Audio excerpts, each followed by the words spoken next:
എടുക്കാൻ പോകുന്നത് budget deficit and trade deficit ആണ്.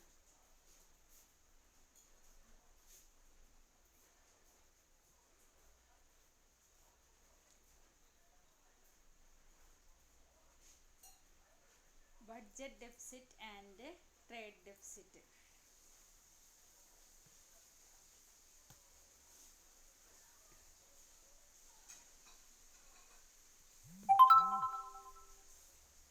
ബഡ്ജറ്റ് BU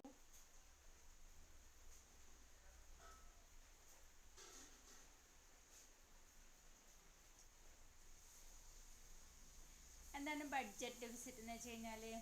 ബഡ്ജറ്റ് ഡെഫിസിറ്റ് എന്ന് വെച്ച് കഴിഞ്ഞാൽ പ്രധാനമായിട്ടും നമ്മൾ ഉദ്ദേശിക്കുന്നത് ബഡ്ജറ്റ് എന്ന് വെച്ചാൽ എന്താ? ഗവൺമെൻറ്റിൻ്റെ വരവ് ചെലവ് കണക്കുകളാണ്. അപ്പോൾ ഈ ഗവൺമെൻറ്റിൻ്റെ വരവ് ചെലവ് കണക്കുകളിൽ ഉണ്ടാകുന്ന അതായത് വരവിനേക്കാൾ കൂടുതൽ ചെലവാകുമ്പോഴാണ് അവിടെ എന്തെന്ന് പറയുന്നത്? ബഡ്ജറ്റ് ഡെഫിസിറ്റ് എന്ന് പറയുന്നത്. അതാണ് ബഡ്ജറ്റ് ഡെഫിസിറ്റ്. പിന്നെ വേറൊരു കൺസെപ്റ്റും കൂടി നമ്മളിവിടെ, രണ്ട് കൺസെപ്റ്റ് അത് തമ്മിലുള്ള താരതമ്യം ചെയ്ത് പഠിക്കുകയാണ് ചെയ്യുന്നത്. ബഡ്ജറ്റ് ഡെഫിസിറ്റ്, ബഡ്ജറ്റ് കമ്മി, അതായത് ഗവൺമെൻറ്റിൻ്റെ വരവ് ചെലവിൽ വരവിനേക്കാൾ കൂടുതൽ ചിലവാകുമ്പോൾ ഉണ്ടാകുന്നതിനെയാണ് ബഡ്ജറ്റ് ഡെഫിസിറ്റ് എന്ന് പറയുന്നത്. ട്രേഡ് ഡെഫിസിറ്റ് എന്ന് വെച്ചാൽ എന്താ? ട്രേഡ് ഡെഫിസിറ്റ് വ്യാപാര കമ്മി. അതായത് വ്യാപാര കമ്മി എന്ന് പറയുമ്പോൾ അന്താരാഷ്ട്ര മറ്റ് വിദേശ രാജ്യങ്ങളുമായിട്ടുള്ള വ്യാപാരം എങ്ങനെയാണ് നടത്തുന്നത്? കയറ്റുമതി, ഇറക്കുമതി. അതിൽ കയറ്റുമതിയേക്കാൾ ഉപരിയായി ഇറക്കുമതി വരുന്നതിനെയാണ് നമ്മൾ എന്തെന്ന് പറയുന്നത്? ട്രേഡ് ഡെഫിസിറ്റ് എന്ന് പറയുന്നത്. അതായത് വ്യാപാര കമ്മി എന്ന് പറയുന്നത്. അപ്പോൾ ഇവിടെ രണ്ട് കാര്യങ്ങളാണ് നമ്മളിവിടെ വിശദീകരിക്കുന്നത്: budget deficit and trade deficit. അത് നമ്മളൊരു ഇവിടെ അത് എന്താണെന്നുള്ളത് പറഞ്ഞു. അത് ഇവിടെ നമ്മൾ വിശദീകരിച്ചെടുക്കുന്നത്, അല്ലെങ്കിൽ ബഡ്ജറ്റ് ഡെഫിസിറ്റും ട്രേഡ് ഡെഫിസിറ്റും നമ്മൾ എന്താ പറയുക, രണ്ട് ആശയങ്ങളിലൂടെയാണ് നമ്മളിവിടെ അത് തമ്മിലുള്ള പരസ്പര ബന്ധം മനസ്സിലാക്കിയെടുക്കുന്നത്. അതായത് നമ്മൾ പഠിച്ചിട്ടുണ്ട് ചെലവ് രീതി പ്രകാരം ദേശീയ വരുമാനം കണക്കാക്കുന്ന ഫോർമുല. അതുപോലെ ഒരു രാജ്യത്തെ GDP എന്താണെന്നുള്ളത് നമുക്കറിയാം. എന്താണ് GDP എന്ന് വെച്ച് കഴിഞ്ഞാൽ ഗ്രോസ് ഡൊമസ്റ്റിക് പ്രോഡക്റ്റ് ആണ്. എന്താണ് GDP? Gross domestic product, GDP, മൊത്തം ആഭ്യന്തര ഉൽപ്പന്നം. മലയാളത്തിൽ അതെന്താണ്? മൊത്തം ആഭ്യന്തര ഉൽപ്പന്നം. അപ്പോൾ ഒരു രാജ്യത്ത് ഉൽപ്പാദിപ്പിച്ച ഉൽപ്പന്നങ്ങളെല്ലാം തന്നെ എങ്ങനെയൊക്കെയാണ് അതായത് അത് ചെലവഴിക്കുന്നത്? അതായത് വരുമാനം, ഒരു രാജ്യത്തിൻ്റെ ദേശീയ വരുമാനം അത് ഏതെല്ലാം രീതിയിലാണ് ചെലവഴിക്കപ്പെടുന്നത്? അത് നമ്മൾ നോക്കുകയാണെങ്കിൽ ഒരു രാജ്യം എന്ന് പറയുന്നത് എന്താ? ഒരുപാട് ഇപ്പോൾ സംസ്ഥാനങ്ങൾ ചേർന്നതാണ്, അല്ലെങ്കിൽ ജില്ലകൾ ചേർന്നതാണ്, അല്ലെങ്കിൽ പഞ്ചായത്തുകൾ ചേർന്നതാണ്. എല്ലാത്തിൻ്റെ അടിസ്ഥാനം എന്താ? കുടുംബങ്ങൾ ചേർന്നതാണ്, അല്ലേ? അപ്പോൾ കുടുംബങ്ങളിലെ ചെലവാണ് അതിലെ ഫസ്റ്റ് കൺസെപ്റ്റായിട്ട് വരുന്നത്. അതായത് ആ ദേശീയ വരുമാനത്തിൻ്റെ ഒരു ഭാഗം എന്തിനായിട്ട് ചെലവഴിക്കുന്നു? കുടുംബങ്ങളുടെ ചെലവുകൾക്കായിട്ട്. പിന്നെ അപ്പോൾ കുടുംബങ്ങളുടെ തന്നെയാണ് മൊത്തത്തിൽ. അപ്പോൾ ഒരു കുടുംബത്തിൽ പിന്നെ എന്തൊക്കെയാണ് ചെലവുകളായിട്ട് വരുന്നത്? ടാക്സ് അടവുകളൊക്കെ വരുന്നുണ്ട്. അപ്പോൾ അത് അടുത്തതായിട്ട് എന്താ? സേവിങ്. ബാക്കിയുള്ളത് അവരെന്താ ചെയ്യുന്നത്? സമ്പാദിക്കുകയാണ് ചെയ്യുന്നത്, സേവിങ്, അത് S. അപ്പോൾ ചെലവ് രീതി പ്രകാരം നമ്മൾ നോക്കുമ്പോൾ പ്രധാനമായിട്ടും GDP, മൊത്തം ആഭ്യന്തര വരുമാനം എന്തിനൊക്കെയായിട്ട് ചെലവഴിക്കുന്നു? വീട്ടിലെ ചെലവുകൾക്കും ടാക്സ് അടവുകൾക്കും സമ്പാദ്യത്തിനും. അപ്പം നമ്മളിനി നേരത്തെ പഠിച്ചിട്ടുണ്ട് GDP ചെലവ് രീതി പ്രകാരം GDP കണക്കാക്കുന്നത് പഠിച്ചിട്ടുണ്ട്, അല്ലേ? അപ്പോൾ ചെലവ് രീതി പ്രകാരം GDPയുടെ ഒരു സമവാക്യം നമ്മൾ എന്താ പഠിച്ചിട്ടുള്ളത്? ചെലവ് രീതി പ്രകാരം GDPയുടെ സമവാക്യം എന്ന് പറയുന്നത് എന്തൊക്കെയാണ്? ചെലവ് രീതിയിൽ എന്തൊക്കെയാണ് വരുന്നത്? അതായത് കൺസപ്ഷൻ, അതായത് C plus consumption plus investment, C+I plus പിന്നെന്താ? ഗവൺമെൻറ് ചെലവ് G പ്ലസ് പിന്നെന്തൊക്കെയാ? C+I+G+, പിന്നെ എന്തൊക്കെ ചിലവാണ് നമ്മൾ പറഞ്ഞിട്ടുള്ളത്? ഇറക്കുമതി ചെലവും കയറ്റുമതി ചെലവാണ്, അല്ലേ? ഇറക്കുമതിക്ക് എന്ന് വെച്ചാൽ നമ്മൾ അങ്ങോട്ടേക്ക് അടവുകളാണ് പോകുന്നത്, അത് നമ്മൾ ഇതിൽ നിന്ന് മൈനസ് ചെയ്യും. കയറ്റുമതി ചെലവാണ് നമ്മളിവിടെ കൂട്ടുന്നത്, X കൂട്ടുന്നു, M മൈനസ് ചെയ്യുന്നു. ഇത് ചെലവ് രീതി പ്രകാരം നമ്മൾ കണക്കാക്കി. അപ്പോൾ ഇവിടെ നോക്കിയാൽ രണ്ടും GDP തന്നെയല്ലേ? അപ്പോൾ ഈ രണ്ട് സമവാക്യത്തിൻ്റെയും ഈ വശങ്ങളിൽ കിടക്കുന്നത്, അതായത് സി പ്ലസ് ടി പ്ലസ് എസിനെ നമ്മൾ സമീകരിക്കുകയാണ് അടുത്ത രീതിയിൽ ചെയ്യുന്നത് കേട്ടോ. അതായത് C plus T plus S തന്നെയാണ് എന്ത് C plus I plus G plus X minus M എന്ന്. ഇനി ഇങ്ങോട്ട് നോക്കാം. ഈ സമവാക്യത്തിൽ രണ്ടിലും പൊതുവായിട്ട് എന്താണുള്ളത്? സി ഉണ്ട് അല്ലേ, രണ്ടിലും പൊതുവായിട്ട്. അപ്പം നമ്മളിവിടെ ഈ സി അവിടെ വെട്ടിക്കളയാണ് ചെയ്യുന്നത്. രണ്ടിടത്തും ഒരുപോലെ വന്നതിനെ നമുക്ക് അങ്ങനെ വെട്ടിക്കളയാം. അപ്പോൾ ഇവിടെ നമ്മൾ സി വെട്ടിക്കളയാണ് ചെയ്യുന്നത്.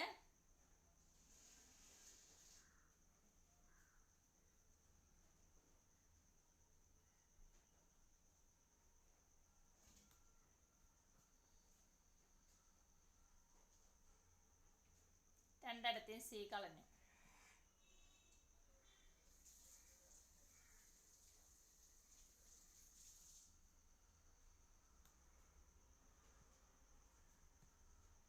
ബാക്കി അവിടെ ഇനി എന്താ ഉള്ളത്? അത് എഴുതി നോക്കാം കേട്ടോ. എന്തൊക്കെയാണുള്ളത്? ഈ വശത്തേക്ക് എടുക്കുന്നത് ടി പ്ലസ് എസും, ബാക്കി ഇവിടെ എന്തൊക്കെ എടുക്കുന്നത്? I plus G plus X minus M. ഇനി ഇതില് നമ്മൾ അടുത്തായിട്ട് നമ്മൾ ഉദ്ദേശിക്കുന്നത് ഇതിനൊന്ന് റീഅറേഞ്ച് ചെയ്യാണ്. അതായത് കയറ്റുമതി ഇറക്കുമതിയാണ് ട്രേഡ് ഡെഫിസിറ്റ് എന്ന് പറഞ്ഞില്ലേ, അതൊരു വശത്ത് കൊണ്ടുവരാം, ബാക്കിയുള്ളതൊക്കെ മറ്റേ വശത്തേക്ക് നമ്മൾ മാറ്റുന്നു. അതായത് ഈ സമവാക്യത്തിൻ്റെ ഈ ഭാഗത്ത് നിന്ന് എക്സ് മൈനസ് എം മാത്രം അവിടെ നിർത്തിയിട്ട് ബാക്കിയുള്ളതൊക്കെ ഇപ്പുറത്തേക്ക് കൊണ്ടുവരാം. അല്ലെങ്കിൽ എന്താ പറയുക, ടി പ്ലസ് എസിനെ നമ്മൾ അപ്പുറത്തേക്ക് കൊണ്ടുപോയി എക്സ് മൈനസ് എം ഇങ്ങോട്ട് കൊണ്ടുവരാം. അങ്ങനെ ചെയ്യുകയാണെങ്കിൽ എന്താവും സംഭവിക്കുക? അതായത് എക്സ് മൈനസ് എം ഇങ്ങോട്ട് കൊണ്ടുവരുമ്പോൾ അതെന്താകുന്നു? ഒരു സമവാക്യത്തിൻ്റെ അപ്പുറത്ത് മൈനസ് ആയി കിടക്കുന്നത് ഇങ്ങോട്ട് വരുമ്പോൾ അത് പ്ലസ്സും പ്ലസ് ആയത് മൈനസും ആവും. അത് നമ്മൾ പഠിച്ചിട്ടുണ്ട് അല്ലേ. അപ്പോൾ എക്സ് മൈനസ് എമ്മിനെ അപ്പുറത്ത് കൊണ്ടുവരുമ്പോൾ എം പ്ലസ് ആവും, എക്സ് മൈനസ് ആവും, എം മൈനസ് എക്സ് എന്നാവും. അപ്പോൾ കയറ്റുമതി ഇറക്കുമതി മാത്രം നമ്മൾ ഒരു വശത്തേക്ക് കൊണ്ടുവന്നു. ഇനി ബാക്കിയുള്ളത് എന്തൊക്കെയാ? അവിടെ കിടക്കുന്നത് ഐ പ്ലസ് ജി അവിടെ ഓൾറെഡി കിടക്കുന്നതാണ്, അതങ്ങനെ തന്നെ എഴുതാം, ഐ പ്ലസ് ജി. പിന്നെ ടിയും എസും അങ്ങോട്ട് കൊണ്ടുപോകുമ്പോൾ എന്താവും? മൈനസ് ടി മൈനസ് എസ് ആവും അല്ലേ, മൈനസ് എസ് ആവും. ഇനി നമ്മൾ ഇപ്പം ഇങ്ങനെ എഴുതി. ഇനി ഈ സമവാക്യത്തിലേക്ക് ഒന്ന് നോക്കാം. എം മൈനസ് എക്സ് സമം I plus G minus T minus S. ഇനി നമ്മളിവിടെ വിചാരിക്കുകയാണ്, ഈ ഒരു നമ്മൾ കരുതുന്ന ഒരു രാജ്യം, ആ രാജ്യം ഒരു ക്ലോസ്ഡ് എക്കോണമി ആണെന്നുണ്ടെങ്കിൽ അവിടുത്തെ ഇൻവെസ്റ്റ്മെന്റ് എന്തിനോട് തുല്യമായിരിക്കും? ക്ലോസ്ഡ് എക്കോണമി ആണെന്നുണ്ടെങ്കിൽ, അതായത് മറ്റ് രാജ്യങ്ങളുമായിട്ടൊന്നും യാതൊരു തരത്തിലുള്ള ഇടപാടുകളൊന്നുമില്ലാത്ത ഒരു എക്കോണമിയുടെ സമ്പാദ്യം മൊത്തം നിക്ഷേപത്തിലേക്ക് പോകുന്നു എന്നുള്ളൊരു കൺസെപ്റ്റ് ഉണ്ട്. അതായത് ഐ സമം എസ് ആയിരിക്കും. അതായത് സേവിങ്, സമ്പാദ്യം തന്നെയാണ് നിക്ഷേപമായി വരുന്നത്. അപ്പോൾ അവിടെ ഐ സമം എസ് ആയിരിക്കും. ഐ സമം എസ് ആണെങ്കിൽ നമുക്ക് അവിടെ ഐനെയും എസിനെയും അവിടെ കണക്കിലെടുക്കേണ്ടതായിട്ടില്ല. പിന്നെ അവിടെ ബാക്കി എന്താ വരുന്നത്? ഐയും എസും തുല്യമായിട്ടുള്ളത് അത് ക്ലോസ് ചെയ്ത് പോകും അല്ലേ. ഐ പ്ലസും എസ് മൈനസും അല്ലേ, തുല്യമായ സംഖ്യകളാണെങ്കിൽ അതും ക്ലോസ് ചെയ്ത് പോകും. ഇനി നമ്മൾ അവിടെ ഈ സമവാക്യത്തിൽ ബാക്കി വരുന്നത് എന്തൊക്കെയാണ്?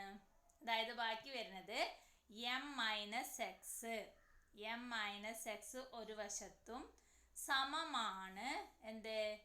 ബാക്കി അവിടെ എന്താ കിടക്കുന്നത്? G minus T. ജി എന്ന് വെച്ച് കഴിഞ്ഞാൽ ഗവൺമെൻറ്റിൻ്റെ ചെലവ്, ടി എന്ന് വെച്ച് കഴിഞ്ഞാൽ ഗവൺമെൻറ്റിലേക്കുള്ള അടവുകൾ. അപ്പോൾ ഇവിടെ നമുക്ക് എന്താ കിട്ടിയത്? ബഡ്ജറ്റ് ഡെഫിസിറ്റ്, വ്യാപാര കമ്മിയും ട്രേഡ് ഡെഫിസിറ്റും ഏകദേശം തുല്യമായിരിക്കും എന്നുള്ളത് മനസ്സിലാക്കാം. അതായത് budget deficit and trade deficit, അതാണ് നമ്മളിവിടെ പഠിക്കുന്നത് കേട്ടോ. അപ്പോൾ ഇവിടെ ഈ ഒരു ചെലവ് രൂപത്തിലുള്ള സമവാക്യത്തിൽ നിന്ന് നമ്മൾ എന്തിനെയാണ് ഡിറൈവ് ചെയ്തെടുത്തത്?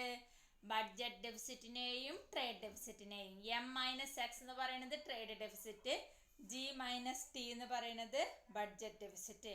അതായത് ഗവൺമെന്റിന്റെ ചെലവുകൾ വരുമാനത്തേക്കാൾ കൂടുതലാണെങ്കിൽ അവിടെ ബഡ്ജറ്റ് ഡെഫിസിറ്റും, ഇറക്കുമതി കയറ്റുമതിയേക്കാൾ കൂടുതലാണെങ്കിൽ അവിടെ ട്രേഡ് ഡെഫിസിറ്റും ഉണ്ടാകുന്നു. ഇത്രയാണ് അതിൽ നമുക്ക് പഠിക്കാനായിട്ടുള്ളത് കേട്ടോ. ഇനി അടുത്തായിട്ട് നമുക്ക് എടുക്കാനുള്ള ഭാഗം, നമ്മളിപ്പോൾ ദേശീയ വരുമാനമാണ് പഠിച്ചു നിർത്തിയിട്ടുള്ളത്. ഇനി ദേശീയ വരുമാന കണക്കുമായി ബന്ധപ്പെട്ട കുറേ ആശയങ്ങൾ നമുക്ക് പഠിക്കാനുണ്ട്. ഇനി ആ ആശയങ്ങൾ എന്തൊക്കെയാണെന്ന് നോക്കാം കേട്ടോ.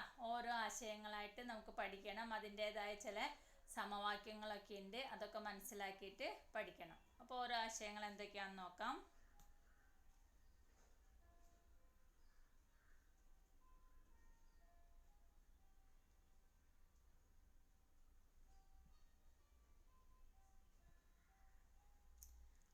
ആദ്യം നമുക്ക് പറയാനുള്ളത് നാഷണൽ ഇൻകം. നാഷണൽ ഇൻകം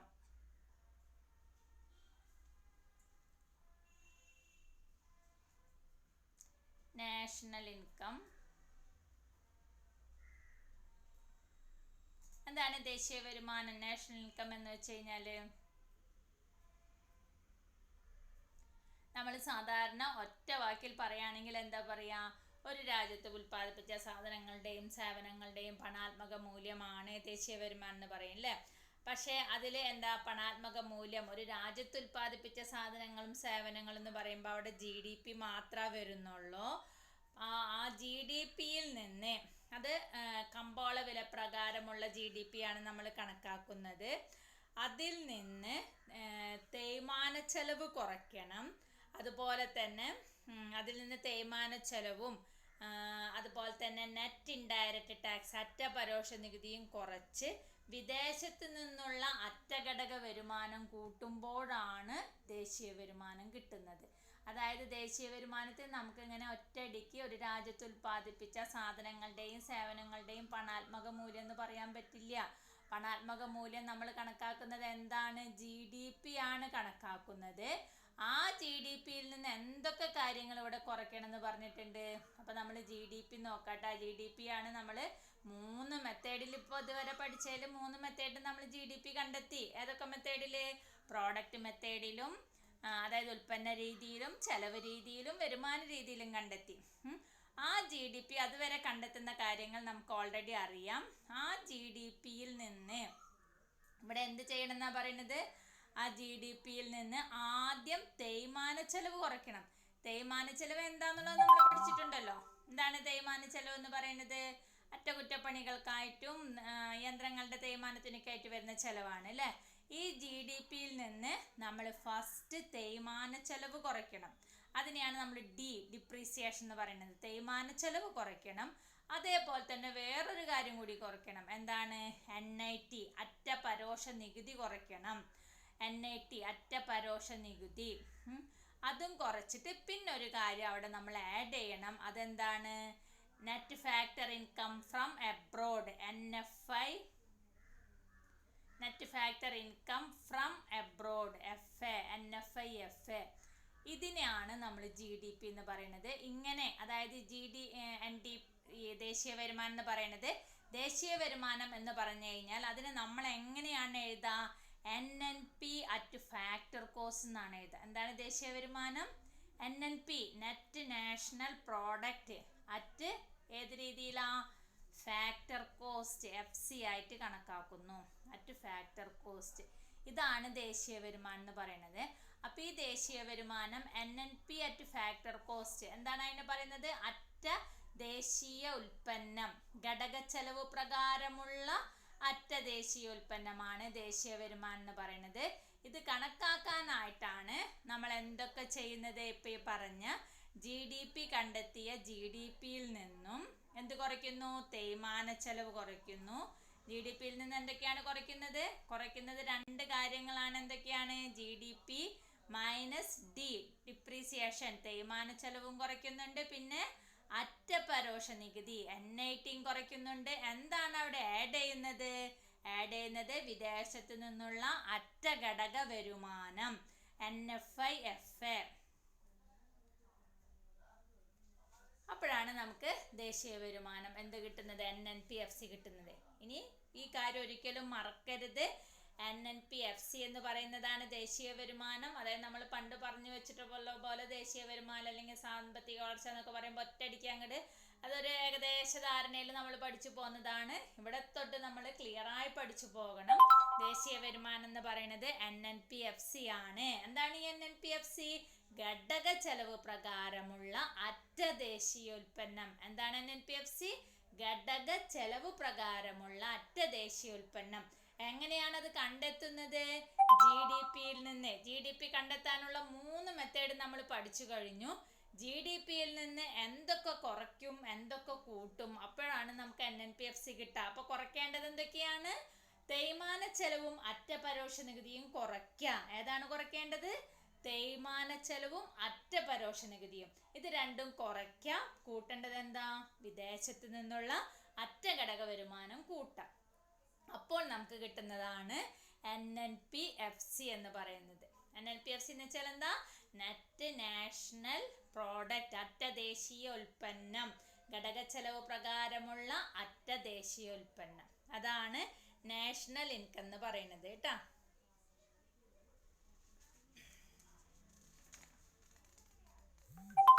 ഇനി നമുക്ക് ഓരോ കാര്യങ്ങളും എങ്ങനെയാണ് കണക്കാക്കുന്നത് അതിവിടെ നമുക്ക് പഠിക്കണം കേട്ടോ. അതായത് ഇപ്പം നമ്മൾ GDP കണക്കാക്കുമ്പോൾ വരുമാന രീതി പ്രകാരമാണ്. ഇവിടെ ഒരു ഉദാഹരണമായിട്ട് എടുത്തിട്ടുള്ളത്, ഒരു മെത്തേഡാണ് എടുത്തിട്ടുള്ളത് കേട്ടോ. വരുമാന രീതി പ്രകാരമാണ് നമ്മൾ കണക്കാക്കണമെന്ന് കരുതുക. അപ്പോൾ ഇവിടെ നമുക്ക് GDP കണക്കാക്കണം. വരുമാന രീതി പ്രകാരമുള്ള സമവാക്യം നമ്മൾ പഠിച്ചിട്ടുണ്ട്. അപ്പോൾ GDP കണക്കാക്കാൻ അതെങ്ങനെയാണ്? GDP സമം വരുമാന രീതി പ്രകാരം GDP കണക്കാക്കാൻ നമ്മൾ എന്തൊക്കെയാണ് കൂട്ടേണ്ടത്? ഇവിടെ നമ്മൾ കണക്കാക്കുന്ന GDP എന്ന് പറയുന്നത് ഒരു കാര്യമുണ്ട്. നമ്മൾ കണക്കാക്കുന്ന GDP എന്താണ്? GDP MP ആണ് കേട്ടോ. എന്താണ് ഈ MP എന്ന് പറയുമ്പോൾ? കമ്പോള വില പ്രകാരമുള്ള GDP ആണ് നമ്മൾ കണക്കാക്കുന്നത്. അപ്പോൾ അവിടെ നമ്മൾ ആഡ് ചെയ്യുന്നത് എന്തൊക്കെയാണ്? കമ്പോള വില പ്രകാരമുള്ള GDP കണക്കാക്കുമ്പോൾ വരുമാനം എന്ന് പറയുമ്പോൾ അതിൽ എന്തൊക്കെ വരുന്നുണ്ട്? വേജ് W വരുന്നുണ്ട്, പ്ലസ് പിന്നെന്ത് വരുന്നുണ്ട്? റെന്റ് R വരുന്നുണ്ട്, പ്ലസ് പിന്നെന്ത് വരുന്നുണ്ട്? ഇൻട്രസ്റ്റ് IN വരുന്നുണ്ട്, പ്ലസ് പിന്നെന്ത് വരുന്നുണ്ട്? പ്രോഫിറ്റ്. അതായത് വരുമാന രീതി പ്രകാരം കണക്കാക്കുമ്പോൾ വേജ്, റെന്റ്, വേതനം, പാട്ടം, പലിശ, ലാഭം ഇതൊക്കെ വരുന്നുണ്ട്. പിന്നെ GDPയിൽ എന്തുകൂടി ആഡ് ചെയ്യുന്നുണ്ട്? ഡിപ്രീസിയേഷനും കൂടി വരുന്നുണ്ട്. GDP MPയിലോ എന്തുകൂടി ആഡ് ചെയ്യുന്നുണ്ട്? MP എന്ന് പറയുന്നത് എന്താ? കമ്പോള വില വരുമ്പോൾ അതിലെന്തുകൂടി വരും? NIT കൂടി വരും. അതാണ് GDP MP എന്ന് പറയുന്നത് കേട്ടോ. അതായത് ഈ വാലായി കിടക്കുന്ന കാര്യങ്ങൾ MP എന്ന് പറയുമ്പോൾ കമ്പോള വില, FC എന്ന് പറയുമ്പോൾ ഫാക്ടർ കോസ്റ്റ്. ഘടകച്ചെലവിന്റെ കൂടെ എന്ത് കൂട്ടുമ്പോഴാണ് കമ്പോള വില വരുന്നത്? നമ്മളൊരു സാധനം ഉൽപ്പാദിപ്പിച്ചിട്ട് അത് നമ്മൾ കമ്പോളത്തിൽ കൊണ്ടുപോയി വിൽക്കുമ്പോൾ അതിലെന്തുകൂടി നമ്മൾ ആഡ് ചെയ്യുന്നുണ്ട്? അറ്റ പരോക്ഷ നികുതി കൂടി നമ്മൾ ആഡ് ചെയ്യുന്നുണ്ട്. അതായത് നമുക്കറിയാം അല്ലേ, വിൽക്കുന്ന സാധനങ്ങളിലൊക്കെ എന്തുണ്ട്? ടാക്സ് ഉണ്ട്. അപ്പോൾ ആ ടാക്സ് ഉള്ളത് കൊണ്ട് നമ്മളത് GDP MP സമം. അപ്പോൾ കമ്പോള വില പ്രകാരം നമ്മൾ കണക്കാക്കുമ്പോൾ അതിൽ ഒരു വരുമാന രീതി എന്ന് പറയുമ്പോൾ ഏതൊക്കെ ഘടകങ്ങളാണ് നമുക്കറിയാം? വേതനം, പിന്നെ അതുപോലെ തന്നെ എന്താ? റെന്റ്, പാട്ടം, പലിശ, ലാഭം. അതിൻ്റെ കൂടെ GDP MP അതായത് കമ്പോള വില പ്രകാരമുള്ള GDP മൊത്താഭ്യന്തര ഉൽപ്പന്നം എന്ന് പറയുമ്പോൾ അതിലെന്തൊക്കെ അടങ്ങിയിരിക്കും? ഡിപ്രീസിയേഷനും അടങ്ങിയിരിക്കും, അറ്റ പരോക്ഷ നികുതി അടങ്ങിയിരിക്കും. അതാണ് ഇപ്പോൾ ഇവിടെ എഴുതിയിട്ടുള്ളത് കേട്ടോ. അപ്പോൾ ഈ GDP-MP യിൽ നിന്ന് ഇനി നമ്മളോട് ചോദിക്കുന്നത് നമ്മളോട് GDP-FC കാണാനാണ് പറയുന്നത്. അപ്പോൾ GDP-FC കാണാനായിട്ട് നമ്മൾ എന്താ ചെയ്യുക?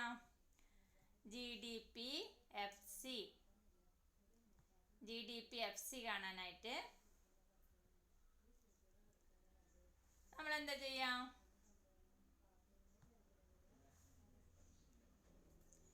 എന്താണ് ഇതിൽ നിന്ന്, അതായത് കമ്പോള വിലയും ഘടക ചെലവും തമ്മിലുള്ള വ്യത്യാസമായി വരുന്നത് എന്താണ്? മുന്നും അത് എഴുതി പഠിക്കാൻ പറഞ്ഞിട്ടുണ്ടായിരുന്നു. അതായത് കമ്പോള വില, ഘടക ചെലവ് ഇവ തമ്മിലുള്ള വ്യത്യാസമാണ് എന്ത്? അറ്റ പരോക്ഷ നികുതി. അപ്പൊ ഈ മുന്നിൽ എഴുതിയതിൽ നിന്ന് നമ്മൾ എന്താണ് കുറയ്ക്കേണ്ടത്? ഈ മുന്നിൽ എഴുതിയപ്പോൾ നമുക്ക് കിട്ടിയത് എന്തായിരുന്നു? GDP-MP ആയിരുന്നു. ആ GDP-MP, അതായത് അത് കണക്കാക്കിയിട്ട് നമുക്ക് കിട്ടിയ GDP-MP-യിൽ നിന്നും നമ്മൾ എന്ത് കുറയ്ക്കാം? അറ്റ പരോക്ഷ നികുതി കുറയ്ക്കുക. അപ്പോൾ നമുക്ക് കിട്ടുന്നതാണ് GDP-FC. അതായത് GDP-MP മൈനസ് എന്താ? NIT, അറ്റ പരോക്ഷ നികുതി. അപ്പോൾ നമുക്ക് കിട്ടുന്നതാണ് GDP-FC. മനസ്സിലായില്ലേ? അതായത് കമ്പോള വില പ്രകാരമുള്ള മൊത്താഭ്യന്തര ഉൽപ്പന്നത്തിൽ നിന്ന് അറ്റ പരോക്ഷ നികുതി കുറച്ചാൽ ഘടക ചെലവ് പ്രകാരമുള്ള GDP കിട്ടും. അതായത് ഘടക ചെലവ് പ്രകാരമുള്ള മൊത്താഭ്യന്തര ഉൽപ്പന്നം കിട്ടും. അപ്പൊ ഇതാണ് ഒരു കാര്യം ട്ടോ. ഇനി അടുത്തത്, ഇപ്പൊ നമ്മളിപ്പോ നാഷണൽ ഇൻകം പറഞ്ഞു, അതുപോലെ GDP-MP-യും GDP-FC-യും പറഞ്ഞു. ഇനി നമുക്ക് അടുത്തായി പറയാനുള്ളത് NNP ആണ്.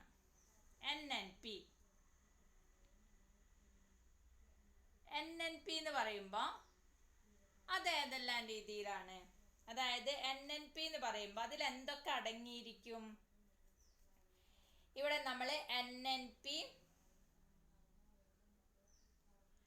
NNP കാണണമെങ്കിൽ നമ്മൾ ചെയ്യുന്നത് എന്താണെന്ന് വെച്ച് കഴിഞ്ഞാൽ NNP-MP എന്ന് പറയുമ്പോൾ അതിലുള്ളത് W+R+IN+P+NIT+NFI. അതാണ് നമ്മൾ NNP കാണാനായിട്ട്. നമ്മൾ NNP എന്തിൽ നിന്നാണ് കാണുന്നത്? GNP-യിൽ നിന്നാണ്. അപ്പോൾ ഇതിൽ നിന്നും GNP എന്ന് പറയുമ്പോൾ ഗ്രോസ് ആണ് വരുന്നത്. ഗ്രോസിൽ എന്തുണ്ടായിരിക്കും? ഗ്രോസിൽ ഡിപ്രീസിയേഷൻ ഉണ്ടായിരിക്കും. അപ്പോൾ ഡിപ്രീസിയേഷൻ ഒഴികെയുള്ള കാര്യങ്ങളൊക്കെ എന്തിലാണ് വരുന്നത്? NNP-യിലാണ് വരുന്നത്. അപ്പോൾ നമ്മൾ ഇവിടെ കാണുന്നത് NNP-MP ആണ്. എന്താണ് നമ്മളിവിടെ കാണുന്നത്? NNP-MP. അപ്പോൾ NNP-MP സമം ആണ്. ഇവിടെ ഏതൊക്കെയാണ് NNP-MP-യിൽ വരുന്നത്? വേജ് വരുന്നുണ്ട്, R റെന്റ് വരുന്നുണ്ട്, IN ഇൻട്രസ്റ്റ് വരുന്നുണ്ട്, പിന്നെന്തൊക്കെയാ? പ്രോഫിറ്റ് P വരുന്നുണ്ട്. പ്ലസ് ഇവിടെ നമ്മൾ ഡിപ്രീസിയേഷൻ ചേർക്കില്ല. കാരണം ഡിപ്രീസിയേഷൻ ചേർത്താൽ അതെന്താവും? GNP ആവും. ഇത് NNP ആണ്. അപ്പോൾ ഇവിടെ നമ്മൾ എന്താ ചേർക്കുന്നത്? ഡിപ്രീസിയേഷൻ ഒഴിവാക്കുന്നു. പിന്നെ MP ആയതുകൊണ്ട് അതിൽ എന്തുണ്ടായിരിക്കും? NIT. MP എന്ന് പറയുമ്പോൾ എന്താ? കമ്പോള വില. ഉടനെ നമ്മൾ അതിൽ ചേർക്കണം എന്താ? NIT ഉണ്ടായിരിക്കും അതിൽ. പ്ലസ് പിന്നെ എന്താ? നാഷണൽ ആണ്, ഡൊമസ്റ്റിക് അല്ല, NNP ആണ്. അപ്പം നാഷണലും ഡൊമസ്റ്റിക്കും തമ്മിലുള്ള വ്യത്യാസം എന്താ? നാഷണലിൽ, ദേശീയത്തിൽ എല്ലായ്പ്പോഴും എന്തുണ്ടായിരിക്കും? NFI, FA, വിദേശത്തു നിന്നുള്ള അറ്റഘടക വരുമാനം ഉണ്ടായിരിക്കും. ഇതാണ് NNP-MP എന്ന് പറയുന്നത് കേട്ടോ. ഇനി NNP-MP-യിൽ നിന്നും നമ്മൾ എന്ത് ചെയ്യണം? ഈ NNP-MP-ക്ക് തന്നെ നമ്മൾ വേറൊരു സമവാക്യം അതും നമ്മൾ എഴുതി പഠിക്കേണ്ടതാണ് കേട്ടോ.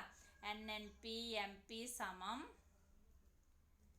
NNP-MP എന്ന് പറയുന്നത്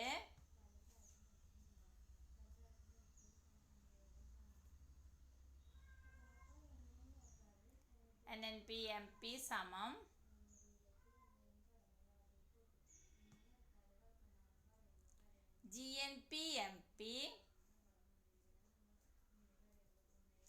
GNP-MP-യിൽ നിന്നും എന്ത് കുറച്ചതാ? ഡിപ്രീസിയേഷൻ കുറച്ചതാണ്. GNP-MP മൈനസ് D ആണ്. അതായത് GNPയിൽ നിന്നും D പോയാലാണ് എന്ത് കിട്ടുന്നത്, NNP കിട്ടുന്നത്.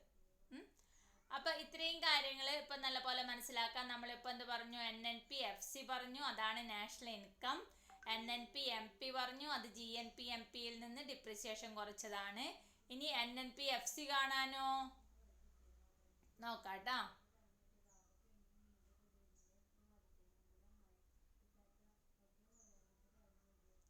ഇനി നമുക്കിവിടെ കാണേണ്ടത് NNP FC ആണ്. അത് കാണാൻ നമ്മൾ എന്താ ചെയ്യാ, ഇപ്പൊ നമ്മൾ NNP MP കണ്ടിട്ടുണ്ട് അല്ലേ. അപ്പൊ NNP FC കാണാൻ NNP FC സമം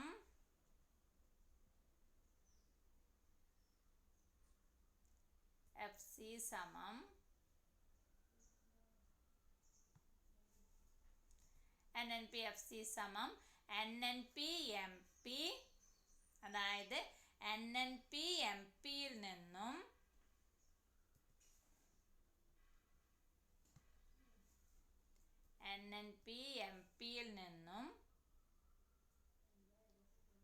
എന്ത്, NNP MPയിൽ നിന്നും എന്ത് കുറച്ചതാ, മൈനസ് NIT, അറ്റ പരോക്ഷ നികുതി. എപ്പോഴും ഓർക്കാട്ടാ, MPയിൽ നിന്ന് FC കാണാൻ എന്താണ് കുറയ്ക്കേണ്ടത്, NIT. NIT എന്ന് വെച്ചാൽ എന്താ, net indirect tax. Net indirect tax എന്ന് വെച്ച് കഴിഞ്ഞാൽ അറ്റ പരോക്ഷ നികുതി.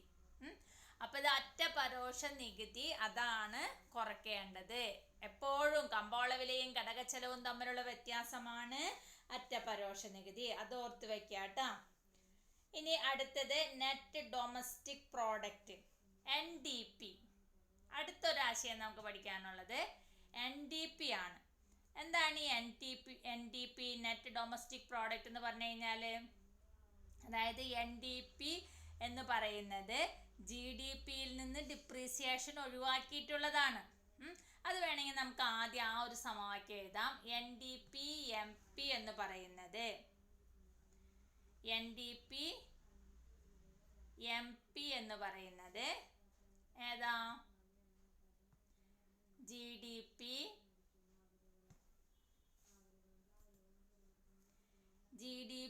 MPയിൽ നിന്നും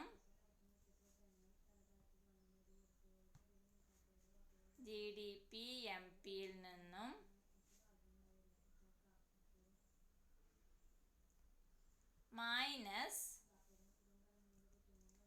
ഡിപ്രീസിയേഷൻ. അതായത് NDP MP എന്ന് പറയുന്നത് GDP MPയിൽ നിന്നും മൈനസ് ഡിപ്രീസിയേഷൻ. ഇവിടെ ഒരു കാര്യം നമ്മൾ എപ്പോഴും ശ്രദ്ധിക്കേണ്ടത്, ഡിപ്രീസിയേഷൻ എന്ന് പറയുന്നത്, ഡിപ്രീസിയേഷൻ തേയ്മാന ചെലവ് എന്ന് പറയുന്നത്, നമ്മൾ എഴുതുന്ന ഈ ഒരു കൺസെപ്റ്റ്, ഈ ടേമുകളിൽ ഇപ്പൊ NDP GDP ഒക്കെ 3 അക്ഷരങ്ങളല്ലേ ഉള്ളത്. അതിൻ്റെ ഏറ്റവും ഈ അറ്റത്തെ അക്ഷരം, അതായത് ഫസ്റ്റ് തുടങ്ങുന്ന അക്ഷരം, അത് G ആണെങ്കിൽ അതിൽ ഡിപ്രീസിയേഷൻ ഉണ്ടാവും. അതിൽ നിന്ന് D കാണാൻ പറഞ്ഞു കഴിഞ്ഞാൽ ഡിപ്രീസിയേഷൻ കുറച്ചാൽ N കിട്ടും. മനസ്സിലായ? ഗ്രോസ് എന്നുള്ളതാണ് Gയെ സൂചിപ്പിക്കുന്നത്. മൊത്തത്തിൽ നിന്ന്. N എന്തിനെ സൂചിപ്പിക്കുന്നത്, നെറ്റ്, അറ്റയാണ്. മൊത്തത്തിൽ നിന്ന് അറ്റ കാണാൻ ഒഴിവാക്കേണ്ടത് എന്താ, ഡിപ്രീസിയേഷൻ ആണ്, തേയ്മാന ചെലവാണ്. അപ്പോൾ നമ്മൾ എഴുതുന്ന ഈ ടേമുകളിൽ GDP NDP എന്നൊക്കെ പറയുമ്പോൾ ഫസ്റ്റത്തെ Gയും Nഉം തമ്മിലുള്ള വ്യത്യാസമാണ് എന്ത്, ഡിപ്രീസിയേഷൻ. അതുപോലെ താഴെ വാലായി കിടക്കുന്നതാണ് ഏതൊക്കെ, MPയും FCയും. MP എന്താ, കമ്പോള വില, മാർക്കറ്റ് പ്രൈസ്. FC എന്താ, ഫാക്ടർ കോസ്റ്റ്, ഘടക ചെലവ്. അപ്പൊ കമ്പോള വിലയും ഘടക ചെലവും തമ്മിലുള്ള വ്യത്യാസമാണ് NIT, അറ്റ പരോക്ഷ നികുതി. അപ്പൊ നമ്മളോട് പറയുന്ന കാര്യത്തിൽ NDP MP, ഇനി ഇതിൽ നിന്ന് നമുക്ക് NDP FC കാണണം. അപ്പൊ നമ്മളോട് എന്താ ചെയ്യുക, അതിൽ നിന്ന് NIT കുറയ്ക്കുക, അറ്റ പരോക്ഷ നികുതി കുറയ്ക്കുക. കാരണം നമുക്ക് കാണേണ്ടത് ഫാക്ടർ കോസ്റ്റ് ആണ്, ഘടക ചെലവാണ്. ഘടക ചെലവ് കാണണമെങ്കിൽ എപ്പോഴും അതിൽ നിന്ന് എന്ത് കുറയ്ക്കണം, അറ്റ പരോക്ഷ നികുതി കുറയ്ക്കണം. മനസ്സിലായ? അതുപോലെ അതായത് ഗ്രോസ് തന്നു, അറ്റ കാണാൻ പറഞ്ഞു കഴിഞ്ഞാൽ ഉടനെ നമ്മൾ എന്ത് കുറയ്ക്കണം, ഡിപ്രീസിയേഷൻ, തേയ്മാന ചെലവ് കുറയ്ക്കണം. മനസ്സിലായ? അതുപോലെ മറ്റൊരു ടേമാണ് NFI-FA. ഈ കണക്കുകൾ ചെയ്യുന്ന സമയത്ത് ഈ 3 കാര്യങ്ങളാണ് നമ്മുടെ മനസ്സിൽ എപ്പോഴും നല്ല ഓർമ്മയിൽ വരേണ്ടത്. ഡിപ്രീസിയേഷൻ, അറ്റപരോക്ഷ നികുതി, അതുപോലെ NFI-FA. എന്താണ് NFI-FA? വിദേശത്ത് നിന്നുള്ള അറ്റ ഘടക വരുമാനം. അതാണ് നടുവിൽ കെടുക്കുന്ന, അതായത് GNP GDP, നടുവിലെ Nഉം Dയും, അതായത് ദേശീയവും ആഭ്യന്തരവും, അവ തമ്മിലുള്ള വ്യത്യാസമാണ് എന്തെന്ന് പറയുന്നത്? വിദേശത്ത് നിന്നുള്ള അറ്റ ഘടക വരുമാനം. അപ്പോൾ നമുക്ക് തന്നതിൽ ഇപ്പോൾ എന്താ പറയുക, ഡിപ്രീസിയേഷൻ GDP ആണ് കിടക്കുന്നത്, ഡൊമസ്റ്റിക് ആണ് കിടക്കുന്നത്. അതിൽ നിന്നും നമ്മളോട് GNP കാണാൻ പറഞ്ഞാൽ ഉടനെ നമ്മൾ എന്ത് ചെയ്യണം? അവിടെ വിദേശത്ത് നിന്നുള്ള അറ്റ ഘടക വരുമാനം NFI-FA ആഡ് ചെയ്യണം. അപ്പോൾ ഈ 3 കാര്യങ്ങളും നല്ല പോലെ ഹൃദ്യസ്ഥമായി നമുക്ക് നമ്മുടെ മൈൻഡിൽ ഉണ്ട് എന്നുണ്ടെങ്കിൽ ഈ കണക്കുകൾ ചെയ്യാൻ ഒരു പ്രയാസവും ഇല്ല. അതായത് ഒന്ന് തന്നാൽ മറ്റൊന്ന് കാണാനായിട്ട് നമുക്ക് പറ്റും. അപ്പോൾ ഇത് എഴുതി തന്നിട്ടുള്ള കാര്യങ്ങൾ നല്ലപോലെ എഴുതി ഈ സമവാക്യങ്ങൾ പഠിക്കുന്നതിൻ്റെ ഒപ്പം തന്നെ, അത് എഴുതി പഠിക്കുന്നതിൻ്റെ ഒപ്പം തന്നെ ഈ 3 കാര്യങ്ങൾ നല്ല പോലെ ഹൃദ്യസ്ഥമാക്കുക. എപ്പോഴും നമുക്ക് കാണാനുള്ളത് എന്താണെന്ന് നോക്കുക. അത് എന്താ പറയുക, ദേശീയമാണെങ്കിൽ അതിൽ NFI-FA ഉണ്ടായിരിക്കണം, കമ്പോള വിലയാണെങ്കിൽ അതിൽ NIT ഉണ്ടായിരിക്കണം. അതുപോലെ ഓരോന്നും, അതായത് മൊത്തമാണെങ്കിൽ അതിൽ ഡിപ്രീസിയേഷൻ ഉണ്ടായിരിക്കണം, അറ്റയാണെങ്കിൽ ഡിപ്രീസിയേഷൻ ഒഴിവാക്കണം. അതുപോലെ ആഭ്യന്തരമാണെങ്കിൽ വിദേശത്ത് നിന്നുള്ള അറ്റ ഘടക വരുമാനം ഒഴിവാക്കണം. ഘടക ചെലവാണെങ്കിൽ FC ആണെങ്കിൽ അതിൽ നിന്നും അറ്റ പരോക്ഷ നികുതി ഒഴിവാക്കണം. എന്ത് കാണുമ്പോഴാണ് എന്ത് ഒഴിവാക്കേണ്ടത്, എന്ത് കാണുമ്പോഴാണ് എന്ത് കൂട്ടേണ്ടത്, അത് കൃത്യമായിട്ട് നല്ല പോലെ മനസ്സിലാക്കി പഠിക്കണം കേട്ടോ. അപ്പം നമ്മളിവിടെ NDPയുടെ കാര്യങ്ങൾ എഴുതി. NDP-MP എന്ന് പറയുന്നത് GDP - D ആണ്. അത് തന്നെയാണ് ഏതൊക്കെ കൂടി ചേർന്നത്? GDP - D എന്ന് പറയുന്നതാണ്. അവിടെ ഏതൊക്കെ ഉണ്ടായിരിക്കും? W ഉണ്ടായിരിക്കും, W ഉണ്ടായിരിക്കും, R ഉണ്ടായിരിക്കും, പിന്നെ അതുപോലെ എന്തൊക്കെയാ, IN ഉണ്ടായിരിക്കും,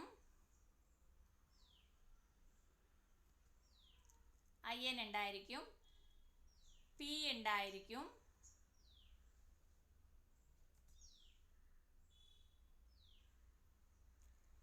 പിന്നെ എന്തുണ്ടായിരിക്കുക? മാർക്കറ്റ് പ്രൈസ് ആണ് അല്ലേ? അപ്പോൾ അവിടെ എന്തുണ്ടായിരിക്കും? NIT ഉണ്ടായിരിക്കും. അപ്പൊ NDP-MP എന്ന് പറയുന്നതിൽ എന്തൊക്കെയാണ്? W ഉണ്ടായിരിക്കും, R ഉണ്ടായിരിക്കും, IN ഉണ്ടായിരിക്കും, P ഉണ്ടായിരിക്കും, NIT ഉണ്ടായിരിക്കും. NDP-MP എന്ന് പറയുന്നത് ഡിപ്രീസിയേഷൻ മാത്രമാണ് നമ്മൾ അവിടെ ഒഴിവാക്കുന്നത്.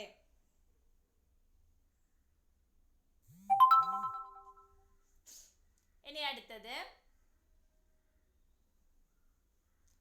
ഇതിൽ നിന്ന് നമ്മളോട് അടുത്തായി പറയുന്നു NDP-FC കാണാൻ പറഞ്ഞു കഴിഞ്ഞാൽ നമ്മൾ നേരത്തെ ഇവിടെ ചെയ്തല്ലോ NNP-MP-യിൽ നിന്നും അതായത് NNP-FC കാണാൻ NNP-MP-യിൽ നിന്നും NIT കുറച്ചു. അതുപോലെ NDP-MP കാണാൻ NDP-FC കാണാൻ എന്താ ചെയ്യാം? NDP-FC എഴുതാം. NDP-FC സമം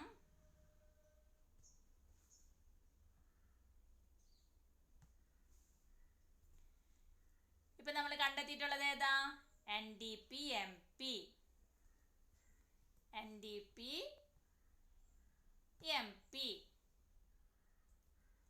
NDP-MP-യിൽ നിന്ന് എന്ത് ചെയ്യാം? മൈനസ്, എന്താണ് മൈനസ് ചെയ്യേണ്ടത്? NIT. അപ്പൊ നമുക്ക് NDP-FC കിട്ടി. മനസ്സിലായില്ലേ? ഇനി ഇതുപോലെ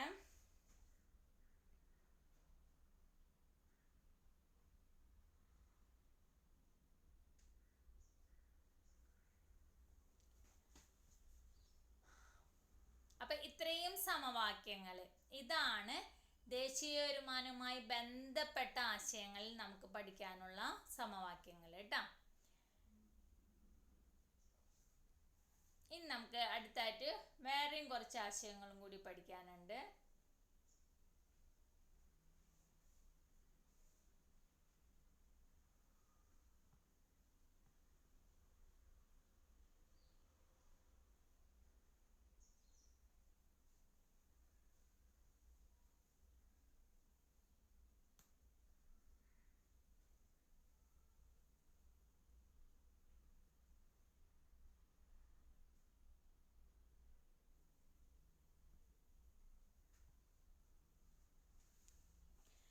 നമുക്ക് അടുത്തായിട്ട് പഠിക്കാനുള്ളത് നാഷണൽ ഡിസ്പോസിബിൾ ഇൻകം എന്നുള്ളതാണ്. എന്താണ് നാഷണൽ ഡിസ്പോസിബിൾ ഇൻകം? NDI എന്നാണ് അതിനെ സൂചിപ്പിക്കുന്നത്. നാഷണൽ ഡിസ്പോസിബിൾ ഇൻകം, അതായത് ദേശീയ വിനിയോഗ വരുമാനം എന്ന് പറയും. National disposable income.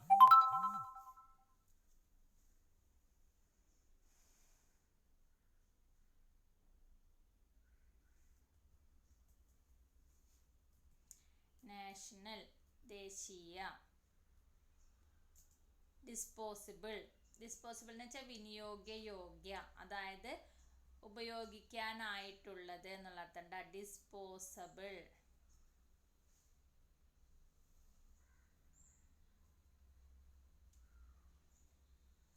Disposable income. ഒരു രാജ്യത്തിനകത്ത് സാധാരണ ഉപയോഗയോഗങ്ങൾക്കായിട്ടുള്ള വരുമാനം അതെത്രയാന്നുള്ളതാണ്. എത്രമാത്രം ദേശീയ വരുമാനത്തിൽ നിന്ന് എത്രമാത്രം വരുമാനമാണ് ആളുകൾക്ക് ഉപയോഗിക്കാനായിട്ട് അവരുടെ കയ്യിലേക്ക് എത്തുന്നത്, അതാണ് NDI എന്ന് പറയുന്നത് കേട്ടോ. അതായത് ഇവിടെ നാഷണൽ ഡിസ്പോസിബിൾ ഇൻകം ആയിട്ട് നമ്മൾ കണക്കാക്കിയിട്ടുള്ളത്, അതിൻ്റെ സമവാക്യമാണ് എഴുതുന്നത്. NDI, national disposable income, NDI എന്ന് പറയുന്നത്. NNP-MP എന്താണെന്ന് നമ്മൾ ഇപ്പോൾ പഠിച്ചിട്ടുണ്ട്. NNP-MPയിൽ നിന്നും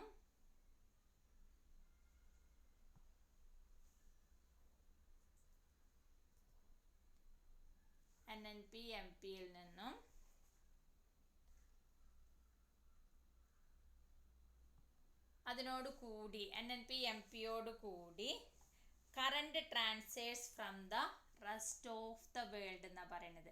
അതായത് വിദേശ ലോകത്തു നിന്നുള്ള കൈമാറ്റ അടവുകൾ. ഇതാണ് കറണ്ട് ട്രാൻസ്ഫേഴ്സ്, അതായത് കൈമാറ്റ അടവുകളാണ് വരുന്നത് കേട്ടോ. അതായത് തിരിച്ചൊന്നും പ്രതീക്ഷിക്കാതെ കുറേ തരത്തിലുള്ള എന്താ പറയുക വിദേശ സഹായ വാഗ്ദാനങ്ങളൊക്കെ ഉണ്ട്. അതിനെയാണ് കൈമാറ്റ അടവുകൾ എന്ന് പറയുന്നത്. കറണ്ട് ട്രാൻസ്ഫേഴ്സ് അത് എവിടെ നിന്നാണ് വരുന്നത്? Rest of the world. Current transfers from the rest of the world.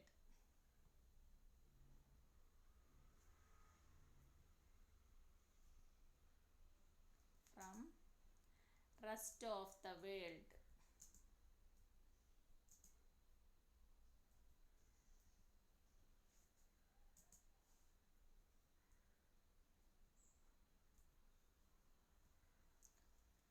അപ്പം ഇതാണ് ഡിസ്പോസിബിൾ ഇൻകം എന്ന് പറയുന്നത്. അപ്പം ഡിസ്പോസിബിൾ ഇൻകത്തിൽ എന്തൊക്കെയാണ് വരുന്നത്? അതായത് എന്താണ് വരുന്നത്? നാഷണൽ, അതായത് നെറ്റ് നാഷണൽ പ്രോഡക്റ്റ്, അറ്റദേശീയ ഉൽപ്പന്നം, കമ്പോള വില പ്രകാരമുള്ള അറ്റദേശീയ ഉൽപ്പന്നത്തോടുകൂടി current transfers from rest of the world, അതായത് മറ്റു ലോകത്തു നിന്നുള്ള മാറ്റ അടവുകളും കൂടി കൂട്ടുന്നു. ഇനി അടുത്തായിട്ട് നമുക്ക് പഠിക്കാനുള്ളത് പേഴ്സണൽ ഇൻകം ആണ്. Personal income. ഇപ്പം നമ്മൾ പറഞ്ഞത് ദേശീയ വിനിയോഗയോഗ്യ വരുമാനമാണ്. അടുത്തത് പേഴ്സണൽ ഇൻകം. എന്താണ് പേഴ്സണൽ ഇൻകം? വ്യക്തിഗത വരുമാനം. എന്താണ് പേഴ്സണൽ ഇൻകം? വ്യക്തിഗത വരുമാനം.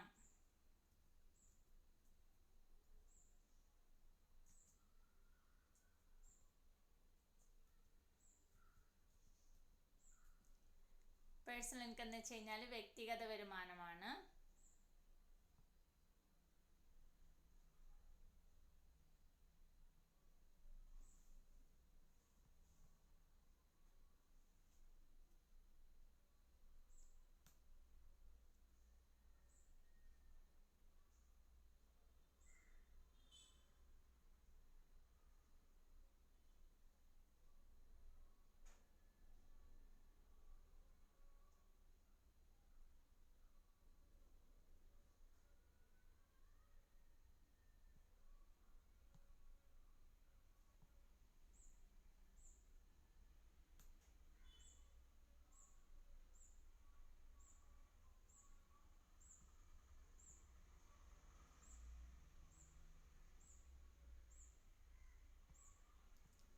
പേഴ്സണൽ ഇൻകം, വ്യക്തിഗത വരുമാനം. എങ്ങനെയാണ് വ്യക്തിഗത വരുമാനം നമ്മൾ കണക്കാക്കുന്നത്? അതായത് നാഷണൽ ഇൻകം, ദേശീയ വരുമാനത്തിൽ നിന്ന് ചില കാര്യങ്ങൾ ഒഴിവാക്കുകയും ചില കാര്യങ്ങൾ കൂട്ടുകയും ചെയ്യുന്നു. അപ്പോഴാണ് വ്യക്തിഗത വരുമാനം നമുക്ക് മനസ്സിലാക്കാൻ പറ്റുക. അപ്പോൾ ഇവിടെ നല്ലപോലെ മനസ്സിലാക്കണം, എന്തൊക്കെയാണ് നമ്മൾ ഒഴിവാക്കേണ്ടത്, എന്തൊക്കെയാണ് നമ്മൾ കൂട്ടിച്ചേർക്കുന്നത്. വ്യക്തിഗത വരുമാനം എന്ന് പറയുമ്പോൾ പേഴ്സണൽ ഇൻകം എന്താണ് അതിനെ ഡിനോട്ട് ചെയ്യുന്നത്? PI. പേഴ്സണൽ ഇൻകം എന്ന് പറയുമ്പോൾ അതിൽ എന്തൊക്കെയാണ്? നമ്മൾ ആദ്യം ദേശീയ വരുമാനം നമുക്കറിയാം, നാഷണൽ ഇൻകം. അതിൽ നിന്ന് എന്തൊക്കെയാണ് ഒഴിവാക്കുന്നത്? Undistributed profit. എന്താണ് ഒഴിവാക്കുന്നത്? Undistributed profit. എന്താണ് ഈ അൺഡിസ്ട്രിബ്യൂട്ടഡ് പ്രോഫിറ്റ് എന്ന് പറയുന്നത്? വീതം വെക്കാത്ത ലാഭം. അതായത് നമ്മൾ ലാഭത്തിൻ്റെ ഒരു വിഹിതം ചെലവഴിക്കാതെ മാറ്റി വയ്ക്കുന്നുണ്ട്. അതിനെയാണ് എന്തെന്ന് പറയുന്നത്? അൺഡിസ്ട്രിബ്യൂട്ടഡ് പ്രോഫിറ്റ്, വീതം വെക്കാത്ത ലാഭം. അപ്പോൾ ദേശീയ വരുമാനത്തിൽ നിന്ന് ആദ്യം നമ്മൾ മൈനസ് ചെയ്യുന്നത് എന്താണ്? Undistributed profit. എന്താണ് അൺഡിസ്ട്രിബ്യൂട്ടഡ് പ്രോഫിറ്റ് എന്ന് മനസ്സിലായില്ലേ? എന്താണ് അൺഡിസ്ട്രിബ്യൂട്ടഡ് പ്രോഫിറ്റ്? വീതം വെക്കാത്ത ലാഭം. അതായത് നമ്മുടെ വരുമാനത്തിൽ നിന്ന് ചെലവാക്കാനല്ലാതെ നമ്മൾ മാറ്റി വയ്ക്കുന്ന ഒരു ഭാഗമാണ് വീതം വെക്കാത്ത ലാഭം. അൺഡിസ്ട്രിബ്യൂട്ടഡ് പ്രോഫിറ്റ് മൈനസ് ചെയ്യുന്നു. ഇനി എന്തൊക്കെയാണ് മൈനസ് ചെയ്യുന്നത്? Net interest payment of house holds. അതായത് കുടുംബ മേഖലയിൽ ഓരോരുത്തർക്കും എന്തുണ്ടായിരിക്കും? അതായത് കടങ്ങളൊക്കെ ഉണ്ടായിരിക്കും അല്ലേ, വായ്പയൊക്കെ എടുത്തിട്ടുണ്ടായിരിക്കും. അപ്പോൾ ഈ കുടുംബ മേഖലയിലുള്ളവരൊക്കെ ഈ വായ്പ എടുത്തതിൻ്റെ പലിശയൊക്കെ അടയ്ക്കണ്ടേ? അപ്പം അതിനെയാണ്, അതായത് പലിശ അടയ്ക്കുകയും വേണം. ചില ആളുകൾ ചിലപ്പോൾ എന്താ ഡെപ്പോസിറ്റ് ചെയ്യുമ്പോൾ അവർക്ക് അവിടെ നിന്ന് പലിശ കിട്ടുകയും ചെയ്യും. അപ്പോൾ പലിശ അടവുകൾ അങ്ങോട്ടും ഉണ്ട് ഇങ്ങോട്ടും ഉണ്ട്. അപ്പോൾ അതായത് അടയ്ക്കുന്നതും ലഭിക്കുന്നതുമായ പലിശയുടെ വ്യത്യാസം. അത് ചിലപ്പോൾ എന്താ പറയുക, ചിലപ്പോൾ പ്ലസ് ആയിരിക്കാം, ചിലപ്പോൾ മൈനസ് ആയിരിക്കാം. അതായത് നമുക്ക് ലഭിക്കുന്നതിനേക്കാൾ കൂടുതലുണ്ടെങ്കിൽ ഇതിനോട് കൂടി കൂട്ടും, നമുക്ക് ലഭിക്കുന്നതിനേക്കാൾ കുറവാണെങ്കിൽ നമ്മൾ അതിൽ നിന്ന് കുറയ്ക്കേണ്ടതായിട്ട് വരും കേട്ടോ. അപ്പോൾ അതാണ് net interest payment of house holds. Net interest എന്ന് വെച്ച് കഴിഞ്ഞാൽ അറ്റ പലിശ അടവുകളാണ്. കുടുംബ മേഖലയുടെ അറ്റ പലിശ അടവുകൾ എന്ന് പറയുമ്പോൾ അങ്ങോട്ട് കൊടുക്കുന്നതും ഇങ്ങോട്ട് ലഭിക്കുന്നതും. നമുക്ക് ഡെപ്പോസിറ്റും മറ്റു കാര്യങ്ങളൊക്കെ ഉണ്ടെന്ന് വെച്ച് കഴിഞ്ഞാൽ നമുക്ക് പലിശ ഇങ്ങോട്ട് കിട്ടും. അല്ല നമ്മൾ കടം വാങ്ങിയതാണെന്ന് വെച്ചാൽ നമ്മൾ പലിശ അങ്ങോട്ടേക്ക് അടയ്ക്കേണ്ടതായിട്ട് വരും. അപ്പോൾ അത് രണ്ടും തമ്മിലുള്ള വ്യത്യാസത്തിനെയാണ് എന്ത് പറയുന്നത്? Net interest payment of house holds. അതായത് കുടുംബ മേഖലയുടെ അറ്റ പലിശ അടവുകൾ എന്നാണ് അതിനെ പറയുന്നത് കേട്ടോ. കുടുംബ മേഖലയുടെ അറ്റ പലിശ അടവുകൾ net interest payment of house holds.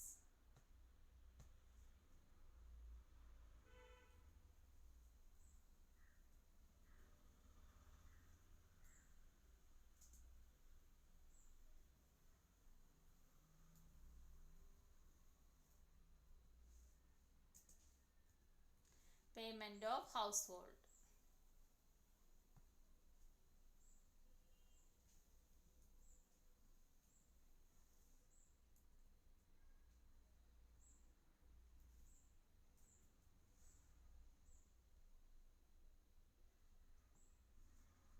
അപ്പോൾ അതിൽ നിന്ന് നമ്മൾ എന്തൊക്കെ കുറച്ചു?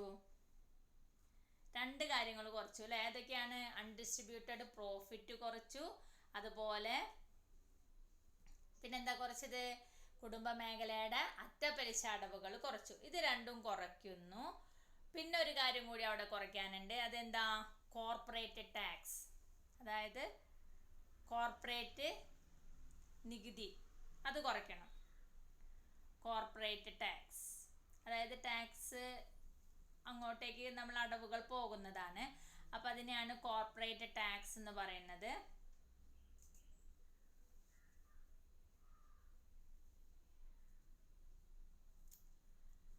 അതും കുറയ്ക്കണം. അപ്പം 3 കാര്യങ്ങളാണ് കുറയ്ക്കുന്നത്. എന്തൊക്കെയാണ് കുറയ്ക്കുന്നത്? വീതം വയ്ക്കാത്ത ലാഭം, കുടുംബ മേഖലയുടെ അറ്റ പലിശ അടവുകൾ, കോർപ്പറേറ്റ് നികുതി. ഇത് 3ഉം കുറയ്ക്കുന്നു. പ്ലസ് അതിനുശേഷം ഒരു കാര്യം അവിടെ കൂട്ടുന്നുണ്ട്. ഏതാണ് കൂട്ടുന്നത്? ട്രാൻസ്ഫർ പേയ്മെന്റ് അതായത് കൈമാറ്റ അടവുകൾ കൂട്ടുന്നു. ട്രാൻസ്ഫർ പേയ്മെന്റ് കൂട്ടുന്നു.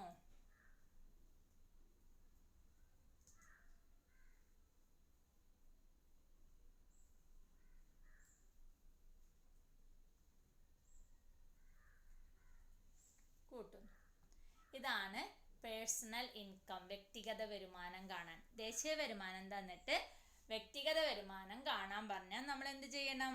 ദേശീയ വരുമാനത്തിൽ നിന്ന് നമുക്ക് തന്നിട്ടുണ്ടായിരിക്കും അൺഡിസ്ട്രിബ്യൂട്ടഡ് പ്രോഫിറ്റ്, അത് കുറയ്ക്കുക. പിന്നെ അതുപോലെ അറ്റ പലിശ അടവുകൾ കുറയ്ക്കുക.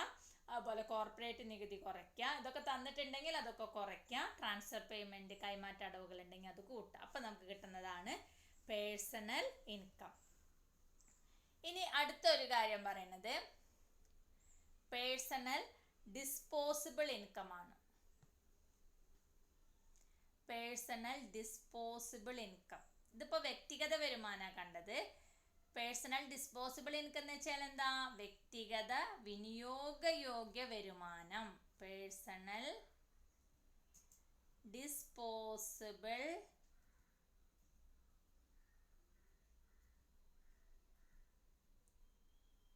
ഇൻകം.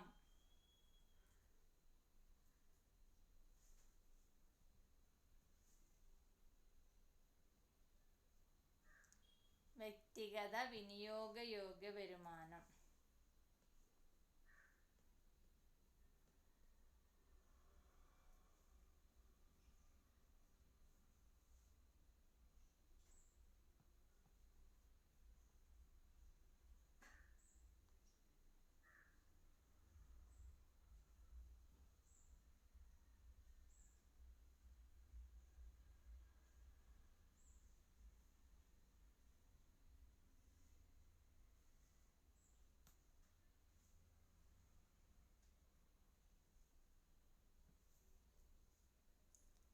ഇത് കാണാൻ നമ്മൾ എന്താ ചെയ്യുക? ഇനി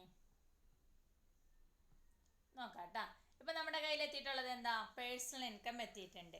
ഈ പേഴ്സണൽ ഇൻകത്തിൽ നിന്നും പേഴ്സണൽ ഡിസ്പോസിബിൾ ഇൻകം കാണാൻ എന്താ ചെയ്യണം നോക്കാട്ടോ. PDI പേഴ്സണൽ ഡിസ്പോസിബിൾ ഇൻകം, ഇത് കാണാനായിട്ട് നമ്മൾ പേഴ്സണൽ ഇൻകത്തിൽ നിന്നും എന്തൊക്കെയാണ് കുറയ്ക്കുന്നത്? പേഴ്സണൽ ഇൻകത്തിൽ നിന്നും പേഴ്സണൽ ടാക്സ് പേയ്മെന്റും പേഴ്സണൽ നോൺ ടാക്സ് പേയ്മെന്റും കുറയ്ക്കുന്നു. എന്താ ചെയ്യുന്നത്? പേഴ്സണൽ ഇൻകത്തിൽ നിന്നും മൈനസ് രണ്ട് കാര്യങ്ങളാണ് കുറയ്ക്കുന്നത്. ഏതൊക്കെയാണ്? പേഴ്സണൽ ടാക്സ് പേയ്മെന്റും ടാക്സ് അല്ലാത്ത പേയ്മെന്റും. ടാക്സ് പേയ്മെന്റും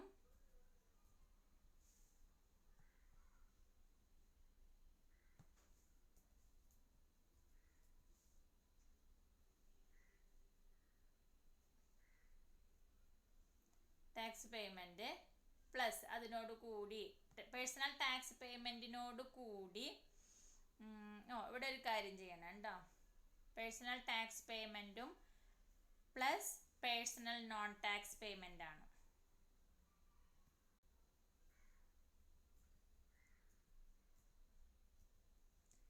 personal non tax payment, tax അല്ലാത്ത പേയ്മെന്റുകളുണ്ട്. Non tax payment.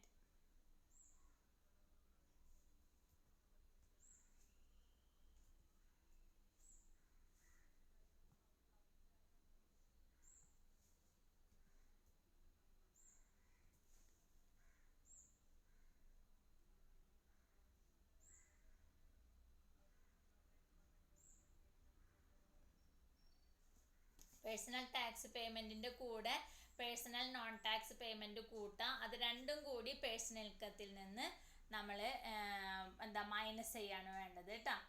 അതായത് ഇത് രണ്ടും കൂട്ടിയതിന് ശേഷം പേഴ്സണൽ ഇൻകത്തിൽ നിന്ന് മൈനസ് ചെയ്യുക. ഏത് രണ്ടും? ഇപ്പോൾ ഈ കള്ളിയിലിട്ടിട്ടുള്ള ഈ രണ്ട് കാര്യങ്ങൾ, പേഴ്സണൽ ടാക്സ് പേയ്മെന്റും പേഴ്സണൽ നോൺ ടാക്സ് പേയ്മെന്റും, ഇത് രണ്ടും കൂട്ടിയിട്ട് അത് പേഴ്സണൽ ഇൻകത്തിൽ നിന്നും മൈനസ് ചെയ്യുക. അപ്പോഴാണ് നമുക്ക് എന്ത് കിട്ടുന്നത്? പേഴ്സണൽ ഡിസ്പോസിബിൾ ഇൻകം, അതായത് ഒരു വ്യക്തിഗത വരുമാനത്തിൽ നിന്ന് അടവുകൾ മാറിയാലാണ് നമുക്ക് ചെലവഴിക്കാനുള്ള വരുമാനം ഉണ്ടാവുള്ളൂ അല്ലേ. അതാണ് ഇവിടെ കണക്കാക്കുന്നത് കേട്ടോ. പേഴ്സണൽ ടാക്സ് പേയ്മെന്റിൽ നിന്ന് പേഴ്സണൽ നോൺ ടാക്സ് പേയ്മെന്റും അത് രണ്ടും കൂടി കൂട്ടിയത് പേഴ്സണൽ ഇൻകത്തിൽ നിന്ന്, വ്യക്തിഗത വരുമാനത്തിൽ നിന്ന് കുറയ്ക്കാം. അപ്പം അതാണ് അവിടെ ചെയ്യുന്നത്. ഇനി അടുത്തായിട്ട് നമുക്ക്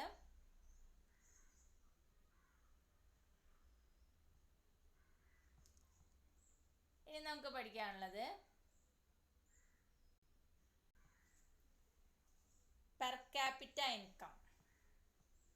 ഇത് മുന്നും നമ്മൾ പഠിച്ചിട്ടുള്ള കാര്യങ്ങളാണ്. ആളോഹരി വരുമാനം, per capita income.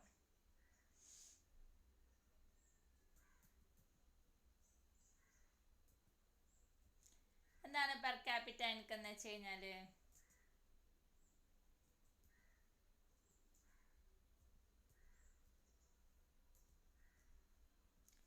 Per capita income, ആളോഹരി വരുമാനം എന്ന് വെച്ച് കഴിഞ്ഞാൽ എന്താ? ദേശീയ വരുമാനത്തെ ജനസംഖ്യ കൊണ്ട് ഹരിച്ചാൽ കിട്ടുന്നതാണ്. എന്താണ് ആളോഹരി വരുമാനം? ദേശീയ വരുമാനം ബൈ ജനസംഖ്യ.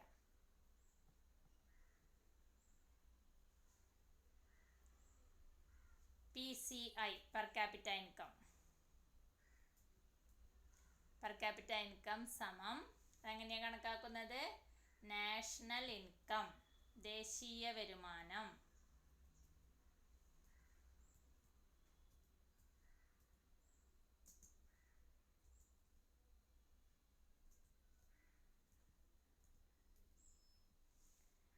നാഷണൽ ഇൻകം ബൈ ജനസംഖ്യ. നാഷണൽ ഇൻകം, ദേശീയ വരുമാനം ബൈ ജനസംഖ്യ.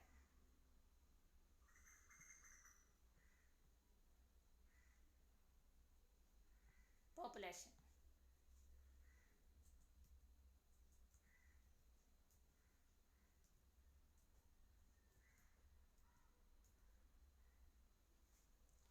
അപ്പം നമുക്ക് പെർ ക്യാപിറ്റ ഇൻകം കിട്ടി.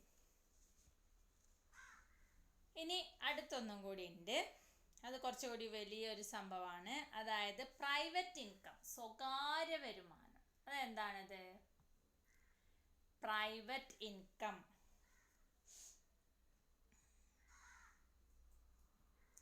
സ്വകാര്യ വരുമാനം എന്ന് പറയും. എന്താണ് ഈ സ്വകാര്യ വരുമാനം?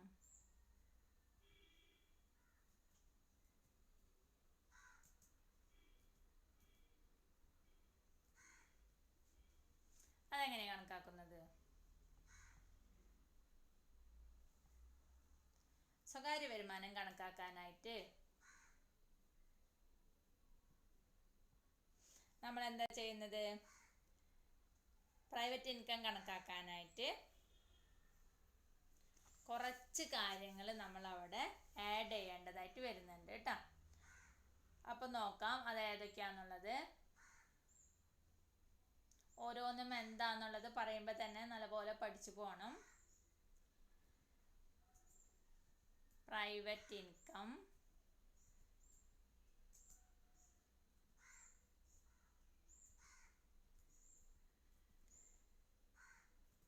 പ്രൈവറ്റ് ഇൻകം കണക്കാക്കാനായിട്ട് സ്വകാര്യ വരുമാനം എന്ന് പറയുമ്പോൾ factor income from net domestic product accruing to the private sector. അതായത് ഒരു വ്യക്തിയുടെ സ്വകാര്യ വരുമാനത്തിൽ അതിലെന്തൊക്കെ ഉണ്ടാവാം? വിദേശ രാജ്യങ്ങളിൽ നിന്ന് ഘടക വരുമാനമായി കിട്ടുന്നതുണ്ടായിരിക്കാം. അതാണ് ഫാക്ടർ ഇൻകം.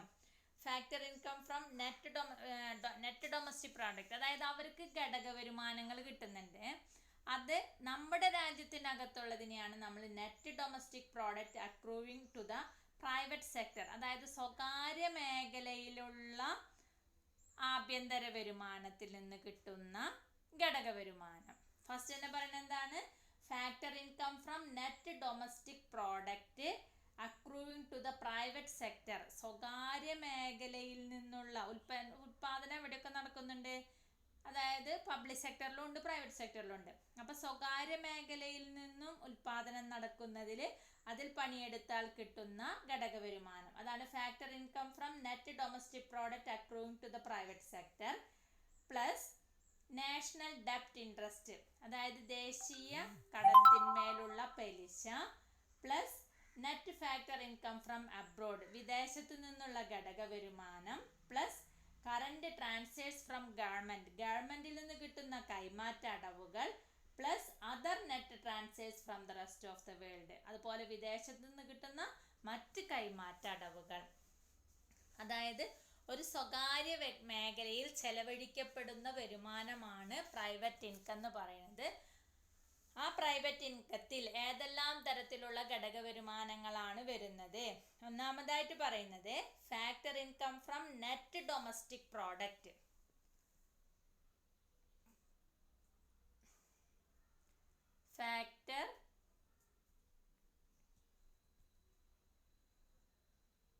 ഫാക്ടർ ഇൻകം എന്ന് വെച്ച് കഴിഞ്ഞാൽ ഘടക വരുമാനം കേട്ടോ.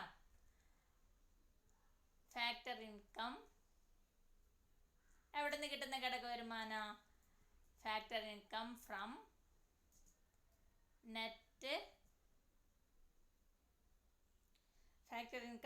Net domestic product. Net domestic product.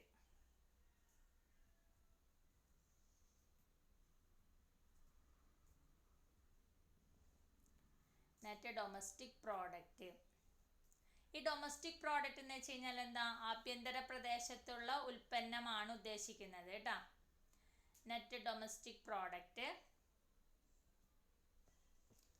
അതായത് ആഭ്യന്തര പ്രദേശത്തെ ഉൽപ്പന്നത്തിൽ നിന്ന് കിട്ടുന്ന ഘടക വരുമാനം. അത് ഏത് മേഖലയിലാണ്? അക്രൂയിങ് ടു പ്രൈവറ്റ് സെക്ടർ എന്ന് എടുത്ത് പറയുന്നുണ്ട്. സ്വകാര്യ മേഖലയിൽ നിന്ന് കേട്ടോ. അക്രൂയിങ് ടു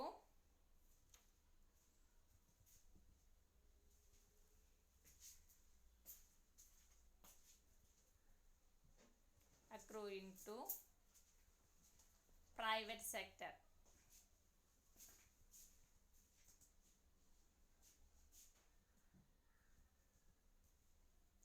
പ്രൈവറ്റ് സെക്ടറിൽ നിന്നുള്ളതാണ്. അതായത് സ്വകാര്യ മേഖലയിൽ നിന്ന് കിട്ടുന്ന ഘടക വരുമാനം. സ്വകാര്യ മേഖലയിൽ ആഭ്യന്തര ഉൽപ്പന്നത്തിൽ നിന്നും കിട്ടുന്ന ഘടക വരുമാനം. അതുകൂടാതെ പിന്നെ എന്തൊക്കെ അതിൽ പറഞ്ഞിട്ടുണ്ട്? നാഷണൽ ഡെപ്റ്റ് ഇൻട്രസ്റ്റ്. പൊതുകടം എന്ന് പറയും.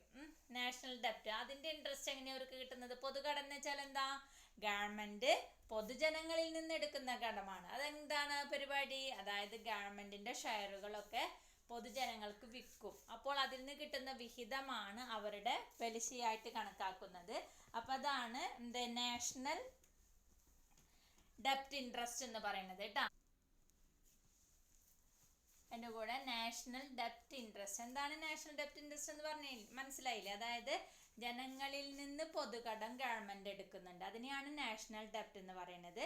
അതെങ്ങനെയാണ് എടുക്കുന്നത്? ഗവൺമെന്റ് സെക്യൂരിറ്റികൾ, ഷെയറുകൾ, ബോണ്ടുകളൊക്കെ ജനങ്ങൾക്ക് വിൽക്കും.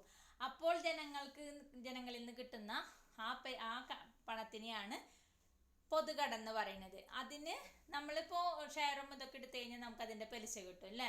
അപ്പോൾ അതിൽ നിന്ന് കിട്ടുന്ന ആ പലിശ അതിനെയാണ് നാഷണൽ ഡെപ്റ്റ് ഇൻട്രസ്റ്റ് എന്ന് പറയുന്നത് കേട്ടോ. നാഷണൽ ഡെപ്റ്റ് ഇൻട്രസ്റ്റ്. നാഷണൽ ഡെപ്റ്റ് ഇൻട്രസ്റ്റ് അതിനെ പൊതുകടന്ന് പറയാ. ബോണ്ടുകളൊക്കെ വിൽക്കും, പക്ഷെ ഗവൺമെന്റ് എടുക്കണ എന്താ? കടാണ്. നമ്മളത് അറിയണില്ല എന്ന് മാത്രം. പക്ഷെ നമുക്കതിൻ്റെ എന്താ പറയുക, ഷെയറും ബോണ്ടൊക്കെ എടുത്തു കഴിഞ്ഞാൽ അതിൻ്റെ ലാഭവിഹിതത്തോടു കൂടി നമുക്ക് കിട്ടും. അതിനെയാണ് നാഷണൽ ഡെപ്റ്റ് ഇൻട്രസ്റ്റ് എന്ന് പറയുന്നത്. അത് വിൽക്കുമ്പോൾ അതിൻ്റെ പലിശയടക്കം കുറച്ച് ലാഭമൊക്കെ നമുക്ക് കിട്ടും. അതിനാണ് നാഷണൽ ഡെപ്റ്റ് ഇൻട്രസ്റ്റ് എന്ന് പറയുന്നത് കേട്ടോ. പ്ലസ് അപ്പോൾ ഘടക വരുമാനം കിട്ടുന്നുണ്ട്, ഡെപ്റ്റിൽ നിന്നുള്ള ഇൻട്രസ്റ്റ് കിട്ടുന്നുണ്ട്. പിന്നെന്തൊക്കെയാണ്? Net factor income from abroad. വിദേശത്തെ ആളുകൾ പണിയെടുക്കുന്നുണ്ടെങ്കിൽ അതിൽ നിന്ന് കിട്ടുന്ന അതിന് നമുക്ക് NFIFA എന്ന് എഴുതാം കേട്ടോ. Net factor income from abroad. Plus അതുകൂടാതെ പിന്നെ എന്തൊക്കെയാ? നെറ്റ് ഫാക്ടർ ഇൻകം ഫ്രം അബ്രോഡും വരുന്നുണ്ട്. പിന്നെ കറന്റ് ട്രാൻസ്ഫേഴ്സ് ഫ്രം ഗവൺമെന്റ്. അതായത് ഈ ട്രാൻസ്ഫർ പേയ്മെന്റ് എന്ന് പറയുമ്പോൾ ഗവൺമെന്റിന്റെ കയ്യിൽ നിന്നുണ്ട് കറന്റ് ട്രാൻസ്ഫേഴ്സ്. അതെന്തൊക്കെയാ? സ്കോളർഷിപ്പുകൾ, തൊഴിലില്ലായ്മ വേതനം, പെൻഷൻ, അതൊക്കെയാണ് വരുന്നത് കേട്ടോ. Current transfers from government. Current transfers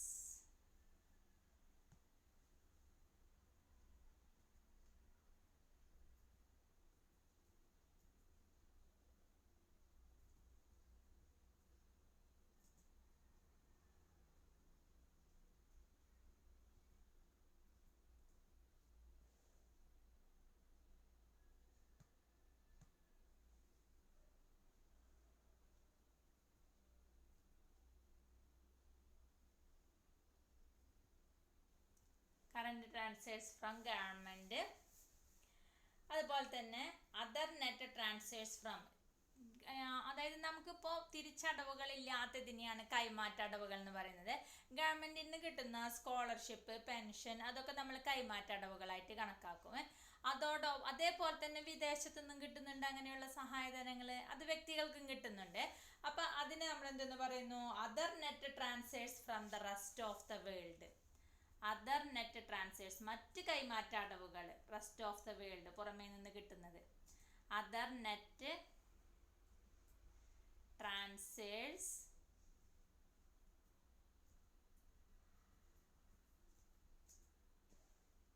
from the rest of the world.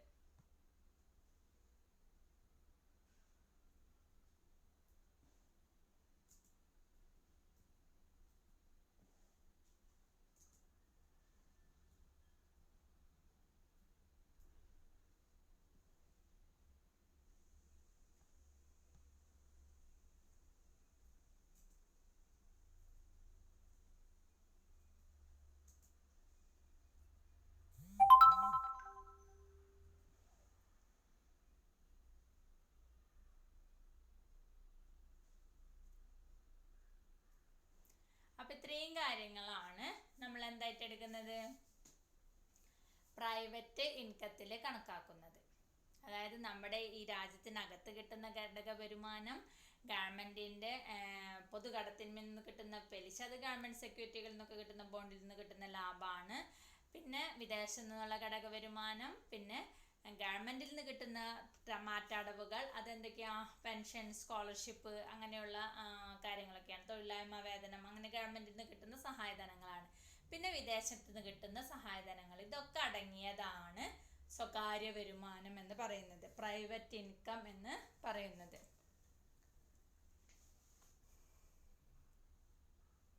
അപ്പോൾ ഓക്കെ.